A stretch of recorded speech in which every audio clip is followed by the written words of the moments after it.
سوره تغابن یعنی زیان در مدینه نازل شد 18 آیت است. بسم الله الرحمن الرحیم. به نام الله بخشاینده و مهربان. يسبح لله ما في السماوات وما في الأرض له الملك وله الحمد وهو على كل شيء قدیر. آنچه در آسمان ها و آنچه در زمین است همه تسبیح الله تعالی می گویند. فرمان روایی از آن اوست و سپاس از آن اوست و او بر همه چیز تواناست. هو الذي خلقكم فمنكم كافر ومنكم مؤمن والله بما تعملون بصیر. اوست که شما را آفرید، پس گروهی از شما کافرند و گروهی از شما مؤمن هستند و الله تعالی از آنچه میکنید آگاه است. خلق السماوات والأرض بالحق وصوركم فأحسن صوركم وإليه المصير.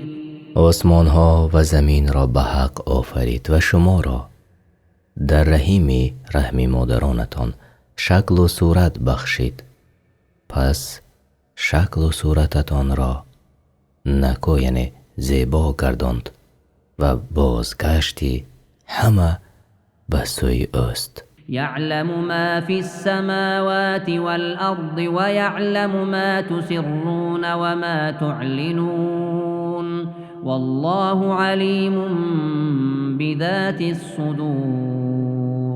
آنچه را که در آسمان ها و زمین است می داند و آنچه را پنهان می دارد و آنچه را که آشکار می کند نیز می داند و الله تعالی از آنچه در سینه هاست آگاه است.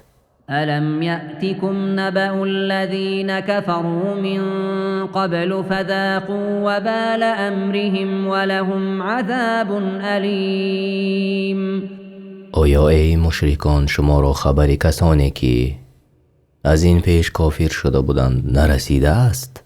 عقوبت ناگوار عملشان را در دنیا چشیدند و برایشان در آخرت عذاب دردآور است. ذلك بأنه كانت تأتيهم رسلهم بالبينات فقالوا أبشر يهدوننا فكفروا وتولوا واستغنى الله والله غني حمید. این بدان سبب است که پیامبرانشان با معجزه ها و دلیل های روشن به سوی آنان آمدند، پس آنها از روی تکبر گفتند آیا بشر مانند ما می خواهد هدایتمان کند؟ آنگاه کافر شدند و روی گرداندند و الله تعالی نیز از آنان و ایمانشان بی نیاز بود و الله تعالی بی نیازی ستوده است. زعم الذين كفروا أن لن يبعثوا قل بلى وربي لتبعثن ثم لتنبؤن بما عملتم وذلك على الله يسير. کسانی که کافر شدند گمان بردند که هرگز برانگیخته نخواهند شد، یعنی بعد از مردنشان زنده کرده نمی شوند. بگو آره با پروردگارم سوگند یقینا همه برانگیخته خواهد شد، یعنی بعد مردن زنده خواهد شد. آنگاه از آنچه می کردید به شما خبر خواهند داد و این کار بر الله تعالی آسان است. فآمنوا بالله ورسوله والنور الذي أنزلنا والله بما تعملون خبير. پس با الله تعالی و پیامبرش و نوری که نازل کردیم ایمان بیاورید و الله تعالی از آنچه میکنید آگاه است. يوم يجمعكم ليوم الجمع ذلك يوم التغابن ومن يؤمن بالله ويعمل صالحا يكفر عنه سيئاته ويدخله جنات تجري من تحتها الأنهار خالدين فيها أبدا ذلك الفوز العظیم. روزی که همه شما را یعنی قیامت گرد می آورد، آن روز روزی زیانکاری است و هر کس به الله تعالی ایمان آورد و کارهای شایسته انجام دهد گناهان او را می بخشد و او را به باغ‌های از بهشت وارد می کند که جایبارها زیر درختان آن جاری است، جاودانه در آن می مانند. این کامیابی بزرگ است. والذين كفروا وكذبوا بآياتنا أولئك أصحاب النار خالدين فيها وبئس المصير.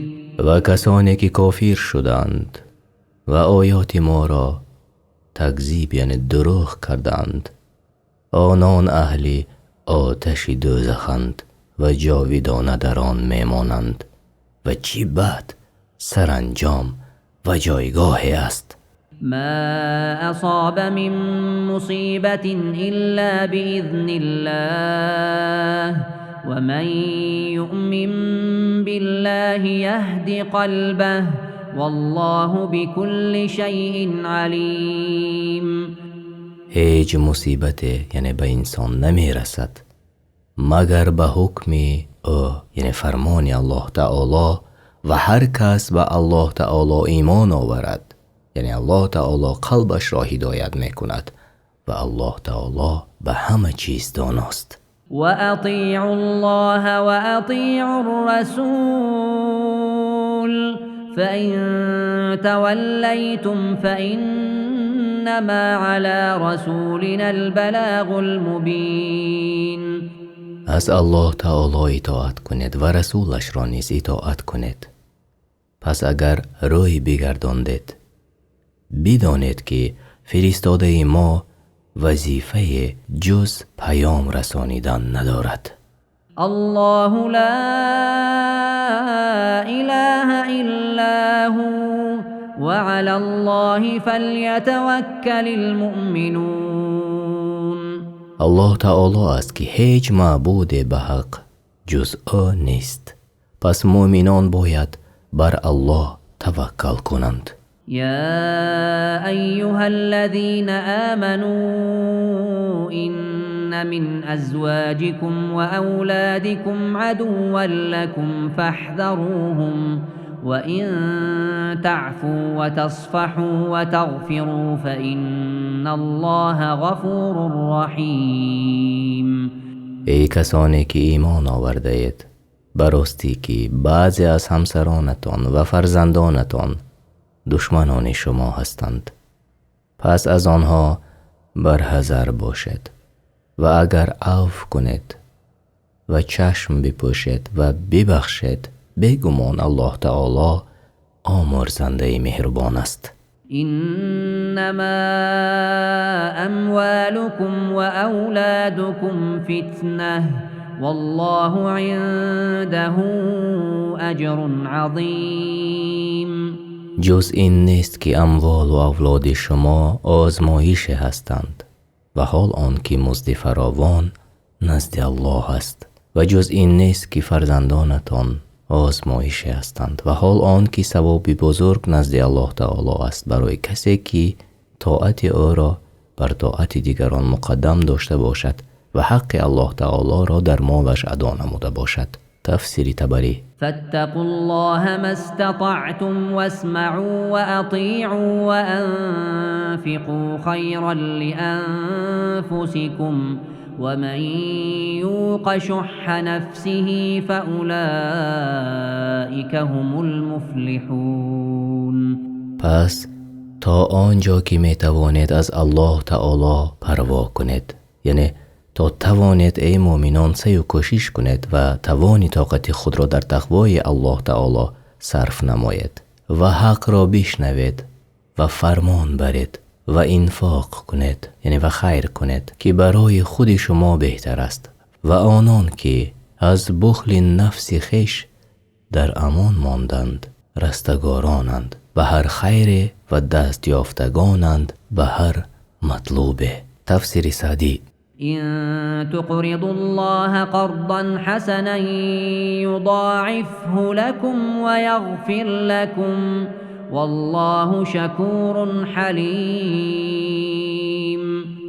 اگر به الله تعالی قرض نیکی دهید، آن را برای شما افزون می کند و شما را می آمرزد و الله تعالی قدرشناس بردبار است. عالم الغیب والشهادة العزیز الحکیم.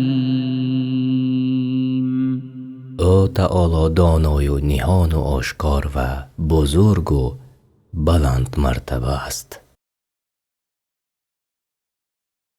سوره تغابن یعنی زیان در مدینه نازل شد، 18 آیت است.